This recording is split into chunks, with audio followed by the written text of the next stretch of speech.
there are a couple things that a 49er fan could say today. I know Grandy has said this, and I get it. You know, like they grabbed a couple offensive linemen, but they didn't do it high, and they didn't do it with what is a clear tackle, which I know you want them to address that, right? On the right side. I know a lot of Niner fans do. Yeah, I think it's one of their biggest needs, but clearly the Niners disagree with me there. Well, they did over the weekend, or last 2 years hadn't drafted a tackle. But would you want them to draft someone just that has the letters OT next to his name if they did not evaluate that person as a good player? If they think he's going to be bad, sure. But they also had the ammo to move up and try to do other stuff. They definitely did. They definitely did. But, okay, so is right tackle and tight end an area of need? You can argue it. Sure. Is there a game this weekend? Nope. So, these things can still be addressed. And the Niners, when they have really felt a need, I think they've often laid in the weeds and then pounced.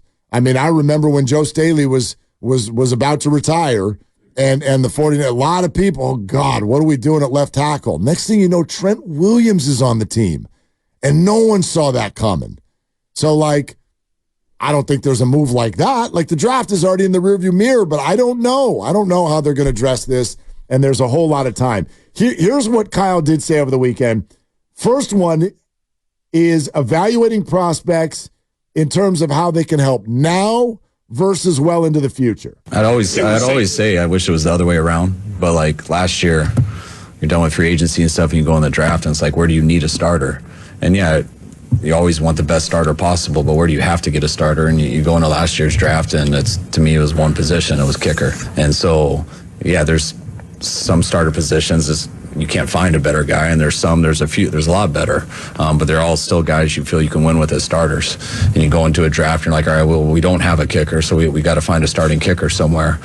What else do we want to do? Well, we'd like to get better in this area, and that area, but where is that guy when that draft comes? And if that's not available, then you get a guy to beat someone else out. You get a guy because, hey, this guy might be up on a contract next year, and this guy could be a backup in case of injury, and we can plan for the future, or is this just the best player available? And that's why there's so many different layers to all of this, and wish the draft came first. You can always just sit there and take the best player that came, and then you could go into free agency and try to figure out, all right, where can we go fill these holes? But it goes the other way, and that's why it's a bigger window than just right now. I mean, drafts, no matter what form we do them in, for most of us, is fantasy football. And I know this is a dorky way to talk about it because that's real life, not some stupid game that we're all playing. But even Matthew Berry and Tom, Dick, and Harry of the fantasy world will tell you the same thing. Don't start the round when you're 15 picks away and tell me what position you want. But wait, better find out who's on the board. Better find out if that person is worth that pick. Better find out if something else happened, because that's the nature of a draft. I need a tackle. Well, the good tackles were taken. Well, right. Who fell since these people in front of me were taking the tackles? And that's, I think, part of why the Niners looked at it and went, well, you know who we think is amazeballs? Ricky Pearsall. So let's take him, because that is, in one form or another, also an area of need. I think that's a fun phrase, area of need. All of them. Pretty much. They're all areas of need. Every year it's football, and dudes are going to get hurt, and There's a future to think about. The only areas that you don't really have need right now, you could say quarterback would be one.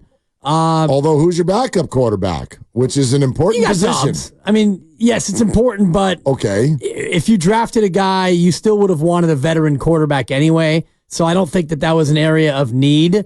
Linebacker, kind of an area of need, but you can get by with the two that you have. And then kicker would be the other one. Kicker and punter. You're pretty good with your kicker and your punter. But as you look at the first round and the way it went, I get what Kyle is saying. And, Grandy's right. It would have been great to get one of these good tackles, but the price to move up to get a guy, and maybe it's a guy you don't love. It's a lot. 8 tackles went in the first 29 picks. So before they even had a chance to go at 31, so would they have been better off taking the 9th best offensive tackle at 31 or taking a receiver that they obviously loved? John Lynch answered the exact same question. prospects now versus future. I think this class is representative of it. You know, I don't know a player. I think all these guys can contribute this year. So you try to do both. You try to say, hey, okay, does this guy have starter in him in some time? Is there some development that he can someday be a starter? But right away, can he help? Special teams is often the avenue. I think back to my career, I didn't start till year 3, but I think I was a good member of the team because I contributed in special teams for the first couple years and played some defense. So that's really integral. And so it's that thought process. And, you know, I like this class because of just that. I think all these guys, it's tough. It's a really good roster, so it's going to be tough to crack for these guys. We do believe that they have the skill sets, the mentalities, the makeup that they can come in and find a way if it's on them now. But, you know, they can come in and compete right away. And then we do believe that with the development, which is part of what we do as well, consistently developing guys so that we get the most out of them and into the future as well. Okay, and what about this from Kyle Shanahan? We'd love to react to this. And again, your phone calls welcome, 888-957-9570. This, to me, is sort of the underbelly of the whole weekend for the 49ers. They didn't win the Super Bowl. They need to win the damn Super Bowl. And, hell, Mike Silver over the weekend called this the last dance.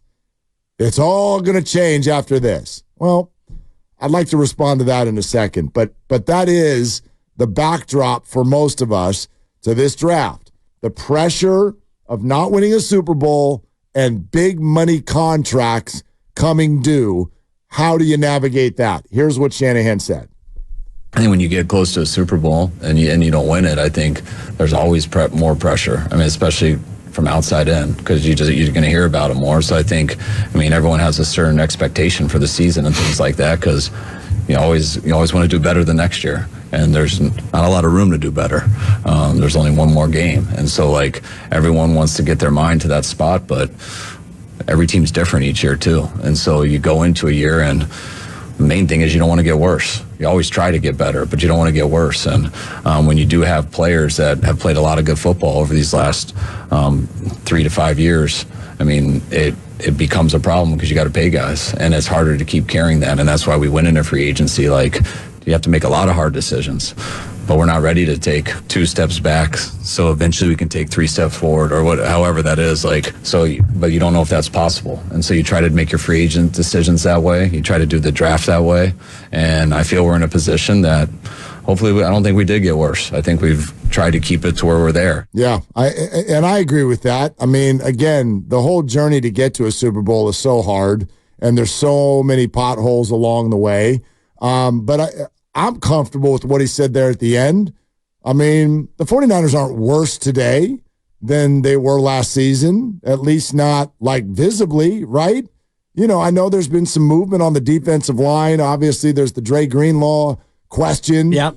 They certainly didn't get worse, and they were pretty damn good to start with. Right, and we'll have to see if Leonard Floyd will be as good, if not better than Eric Armstead was, because he was a big guy that you lost in the free agency period. But you feel like through free agency, you addressed a lot of the losses that you had, and then in the draft, you got some more depth pieces. You don't know how many of these 8 draftees rather are going to come in and be able to contribute, but hopefully you're not relying on any of them. Don't leave out the undrafted guys, too. There's a bunch of them. And those guys make the team now sometimes. Yeah.